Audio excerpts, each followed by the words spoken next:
Has Sir Keir Starmer just sold Britain to the Indians without a single shot being fired? The Prime Minister announced a bumper new trade deal today.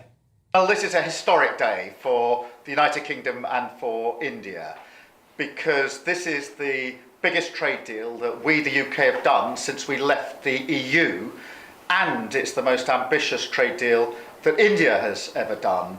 And this will be measured in billions of pounds into our economy and jobs across the whole of the United Kingdom. So it is a really important, significant day. The Prime Minister said that it is fantastic news for British business, British workers and British shoppers, and then the whole thing seemed to unravel. The Indian government released a statement, hailing it as a massive win when it came to helping Indians move to Britain. It's emerged that Indian workers who move to Britain and British workers going to India will pay no national insurance for the first 3 years. Starmer and Reeves raised national insurance for Brits. Well, what could this mean? A huge influx of Indian workers into Britain. Employers can pay them less, so fewer jobs for British workers and lower wages for British workers. Labour says this doesn't change the immigration rules. The Indian government says it does. Indian yogis, musicians and chefs will be able to apply for UK skilled worker visas.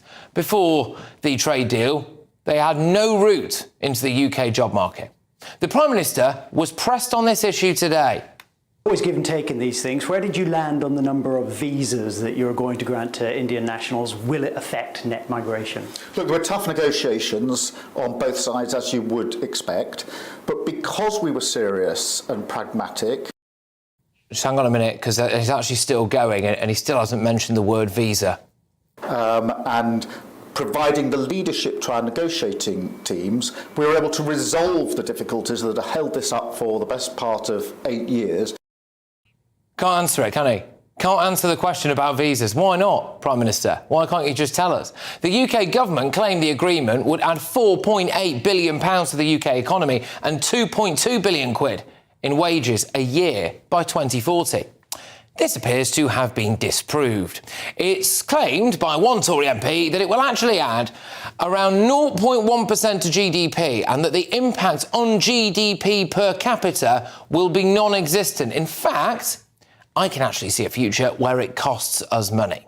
In 2020, more Indians overstayed their visa than any other nationality, 20,706 of them. In 2025, a report showed that 3,561 individuals of Indian nationality were claiming benefits in the UK. That's the fifth highest, I believe, of any nationality. British workers are being taxed more than ever before. Our Prime Minister has just allowed Indian workers to come to Britain and pay no national insurance tax here, and British taxpayers will pay for those who might end up on benefits.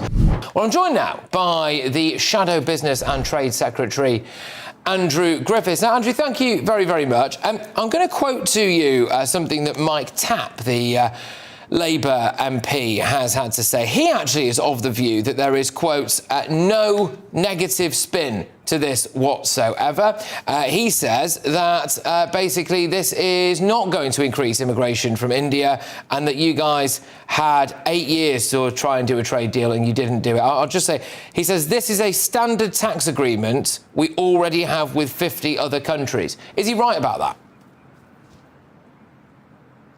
No, he's wrong about that, just as the Prime Minister, I'm afraid, is wrong about so very much, particularly when it comes to the economy, where he's done great damage. Now, look, just to unpack this a bit, Patrick, of course, we support free trade. This is a wonderful country. The world wants to buy what British firms make and the services that we offer, which is why we started, as a post-Brexit benefit, the ability to form deals like this. But let me be also clear with your viewers, this is not a deal we would have done. The compromise that this government has eaten, and the truth is in the description on the Indian side of this deal, that it will make it easier for Indians firms to come here, and in particular, it will give them a great leg up versus British workers. At the time, the government's been pushing up national insurance, the big Labour jobs tax, 25 billion extra cost on British firms. They're cutting the very same tax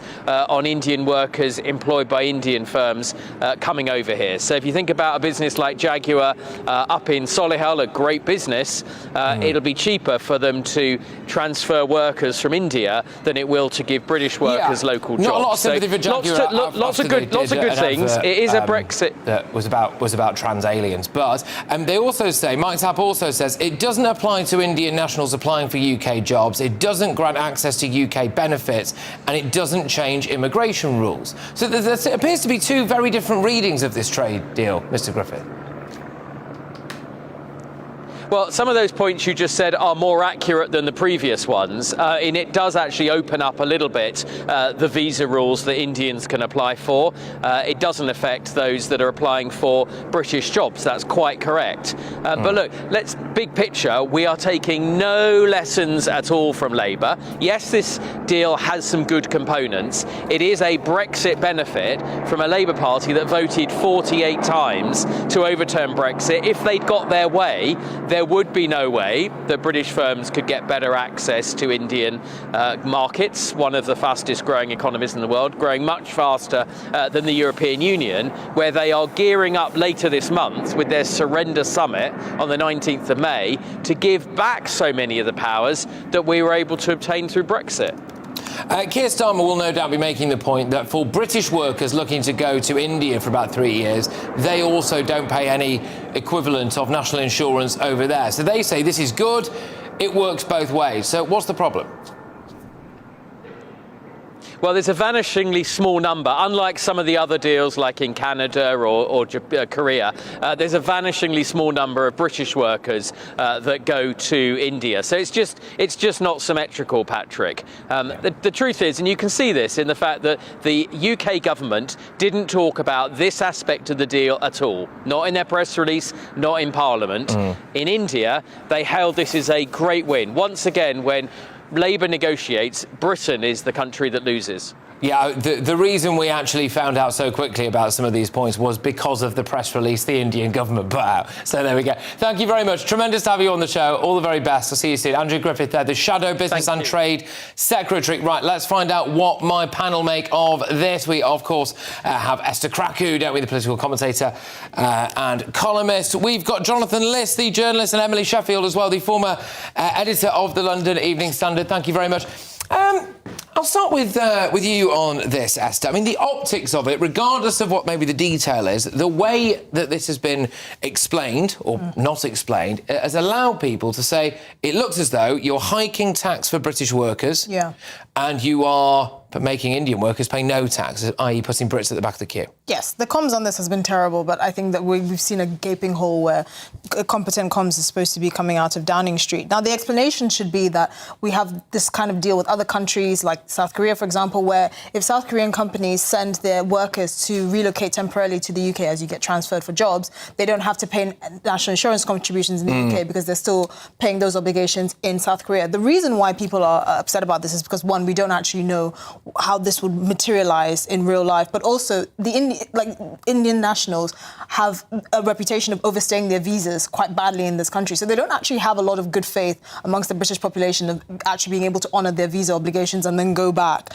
And on the point of sort of the yogis and the chefs and these kind of special skill visas, apparently it's been capped at 1,800 a year. However, again, we don't actually know if that's going to materialise. Yeah, I mean, this is if you're going to say the civil service, sorry, we actually accidentally let in 1 million yoga teachers. Yeah, and with respect, with absolute respect, why? I mean, I was on Just Eat earlier just to see how within like a 2-mile radius of where I'm sitting now, how many Indian restaurants there are.